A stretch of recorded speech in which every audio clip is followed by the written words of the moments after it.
Ketika perang di Ukraina terjadi secara perang militer, ternyata ada perang lain di udara, yaitu perang narasi di media dan di sosial media. Hal ini biasa disebut dengan information war atau perang informasi. Sama dengan yang di Indonesia, masa kampanye masih lama untuk menjadi pejabat puncak di perpolitikan pilpres. Masih 1,5 tahunan lagi masa kampanye tersebut. Namun di media sudah terjadi perang informasi tentang siapa jagoan yang pantas dan siapa jagoan yang tidak pantas dan siapa yang ingin perpanjangan jabatan. Terus saja dimainkan di media. Kita kali ini akan membicarakan tentang mengapa Barat dan Sekutu adalah pengendali informasi dunia dan saat ini mereka pemenang yang mengatur informasi masuk ke kepala Anda para sahabat semua di seluruh dunia. Kembali ke Ukraina sebagai contoh, di mana media Barat mengatakan pasukan Putin dipermalukan oleh Ukraina. Lebih dari 10.000 tentara Rusia terbunuh oleh Ukraina, sementara pihak Rusia mengklaim sebaliknya hanya 500 tentara Rusia korbannya. Media Barat menyebutkan Ukraina berhasil menghancurkan 300 tank Rusia, sementara Rusia mengatakan telah menghancurkan 900 tank Ukraina. Intinya media Barat menyokong informasi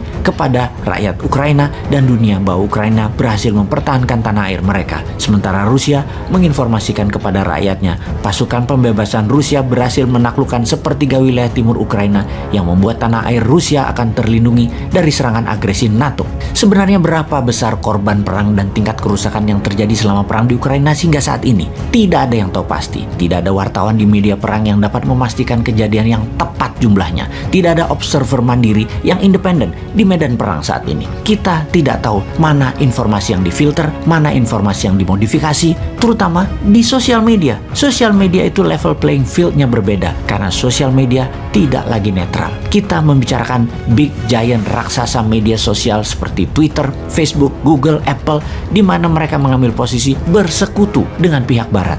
Mereka hanya memperbolehkan narasi yang sejalan dengan Barat dan membatasi informasi yang berlawanan dengan Barat. Sungguh, raksasa teknologi ini telah salah memperlakukan kenetralan media menjadi mengambil posisi sesuai dengan stakeholder mereka, sehingga media dunia berada di dalam satu sisi pandang, yaitu maunya Barat. Mereka menjadi penghakim mana yang boleh disiarkan, mana yang tidak boleh disiarkan, sehingga dapat dipastikan ketika Amerika yang menjadi negara agresor, apakah Amerika dikatakan menjadi penjahat perang? Ketika Amerika menginvasi negara lain, apakah para raksasa teknologi tadi juga akan menghujat Amerika dan memberikan sanksi kepada Amerika? Tahukah Anda berapa negara yang pernah diinvasi Amerika atau ada Amerikanya yang sedang bertarung di sana saat ini? Dari 193 negara yang diakui PBB, Amerika pernah dan lagi melakukan invasi di 84 negara dan tidak ada satupun intervensi Amerika tersebut dikatakan seperti apa yang Rusia lakukan ke Ukraina sebagai tindakan yang salah dan tindakan kriminal terhadap kemanusiaan oleh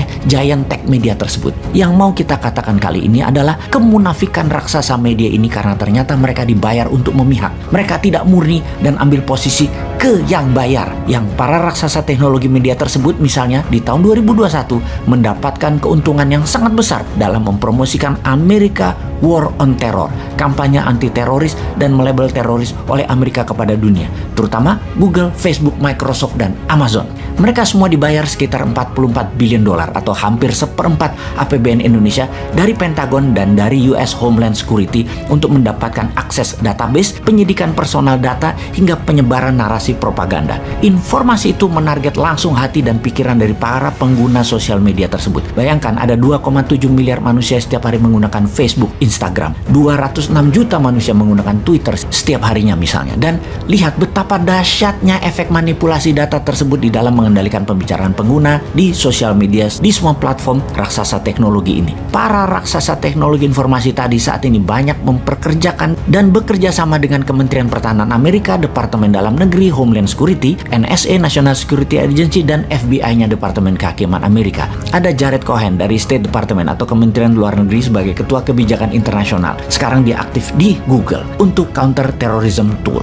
Ada Steve Pandelides, bekerja di FBI selama 20 tahun, sekarang juga aktif sebagai Direktur Security di Amazon. Ada Joseph Rozek, bekerja di Kementerian Pertahanan Amerika dan saat ini bekerja di Microsoft sebagai Direktur Homeland Security. Ini hanya sedikit nama yang diekspos, namun ada ratusan nama orang penting lainnya berada di raksasa teknologi ini. Semua itu dipakai untuk memuluskan pemahaman manusia di seluruh dunia akan nation interestnya Amerika dan Barat adalah kebenaran hakiki, adalah pahlawan dunia, dan ini semua untuk kebaikan manusia. Di mana kita tahu ada sebuah quote yang mengatakan siapa yang mengendalikan informasi dialah pengendali dunia. Itulah tujuannya, mengendalikan informasi saat ini. Sahabat, Menimbang dan memperbanyak merenung adalah salah satu cara agar kita tidak termakan propaganda yang bisa memecah belah bangsa dan negara kita ini.